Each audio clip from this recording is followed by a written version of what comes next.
مندوب اليمن الصامت هو مندوب الإمام يحيى حميد الدين في الجامعة العربية. سنحدثكم عن طرائفه ومواقفه في القاهرة مع مندوبين عرب ومع السيدة أم كلثوم، وكيف أصبح في مصر يضرب به المثل في الصمت والامتناع عن الكلام. ثم نحدثكم كيف عاد إلى اليمن ليتم وبأمر من الإمام إعدامه بحد السيف في باحة سجن حجها الرهيب.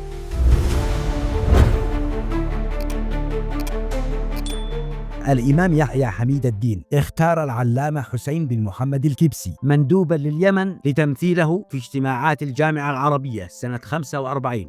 وعندما وصل الكبسي إلى القاهرة أرسل إليه الإمام توجيها صارما بأن يقتصر دوره على الاستماع فقط وألا يبدي رأيا في أي مسألة. امتعض الكبسي من هذا الأمر المحرج، ولكنه كان مجبرا على تنفيذه. كان كلما طلب منه عبد الرحمن عزام أمين الجامعة العربية أن يتحدث ويدلي برأيه في النقاشات يلتزم الصمت ويمتنع عن الكلام، حتى أنه اشتهر في أوساط الجامعة العربية وفي الصحافة المصرية وعند المصريين عموما بممثل اليمن الصامت. وذكرت عدة مصادر منها كتاب قصص وحكايات من اليمن من مجالس العلامة العمراني أنهم في أحد الاجتماعات جعلوا كرسي الكبسي مقلوبا بحيث يكون ظهره للمجتمعين ووجهه إلى الناحية الأخرى. فتمنى الكبسي يومها أن تبتلعه الأرض من شدة الحرج. وذكر أحمد الشامي في كتابه رياح التغيير في اليمن أنه في أحد المرات بعد أن أكمل مندوبي العرب اجتماعاتهم قرروا الخروج في نزهة على متن مركب ترافقهم السيدة أم كلثوم وآخرين معهم، وصادف أن أم كلثوم كانت يومها تعاني من نزلة برد ومن بحة في صوتها، فطلبوا منها أن تغني لهم، فردت عليهم وقالت: أنا اليوم عاملة كبسي، بمعنى أنها صامتة ولن تغني، وشبهت صمتها بالصمت الدائم لمندوب اليمن في الاجتماعات.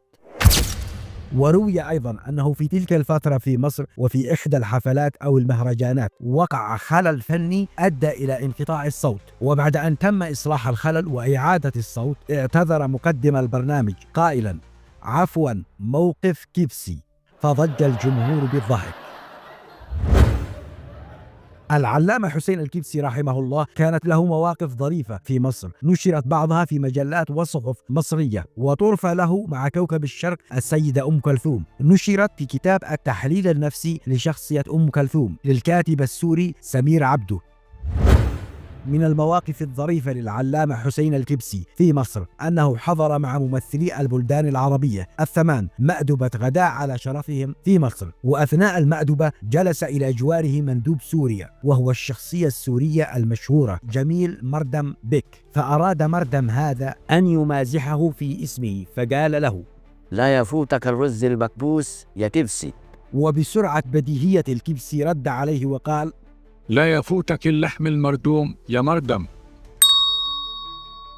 ويروى أيضا أن السيدة أم كلثوم أحيت حفلا غنائيا على شرف الوفود العربية المشاركة في اجتماعات الجامعة العربية، حضرها المندوبين العرب ومن ضمنهم العلامة حسين الكبسي، مع العلم أن الغناء حينها في اليمن الشمالي كان محرما بأمر الإمام يحيى. المهم، أثناء غناء المطربة أم كلثوم أعجب السيد حسين الكبسي بأداء كوكب الشرق وبأغانيها، وخلع عمامته ووضعها أمامه على طاولة كتعبير عن حالة الشعور بالطرب والسلطنة. فكتب بالصحافة أنه لولا صوت الست أم كلثوم لما رأينا عمامة السيد الكبسي تغادر رأسه أبدا.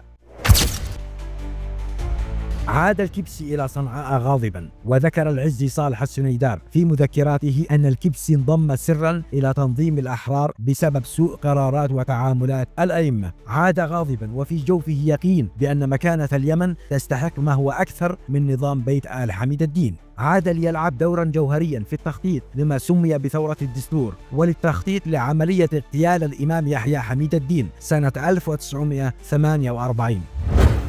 بعد اغتيال الإمام يحيى والإعلان عن مملكة جديدة بنظام دستوري، أسند إلى الكبسي منصب نائب رئيس الوزراء وزير الخارجية. لم تدم هذه الدولة الجديدة سوى بضعة أسابيع، حيث تمكن الإمام أحمد بن يحيى من الثأر لوالده واستعادة حكم آل حميد الدين، وألقي القبض على الكبسي ومجموعة كبيرة من زملائه الثوار، وتم اقتيادهم وإحضارهم إلى الإمام أحمد في حجه ليصدر حكمه بإعدام العلامة حسين بن محمد الكبسي ورفاقه في 13 يونيو سنة 1948. العلامة الكبسي يا جماعة الخير كان رجلا لبقا ومثقفا، ومعروف عند زملائه العرب والمسؤولين في مصر بأنه رجلا ذكيا، وقد لاحظوا ذلك في مواقفه وآرائه في المباحثات التي سبقت التوقيع على ميثاق الجامعة العربية، وكانوا يعلمون أن صمته لاحقا في الاجتماعات لم يكن باختياره، وإنما كان بأمر صارم ومفاجئ من ملكه الإمام يحيى في صنعاء.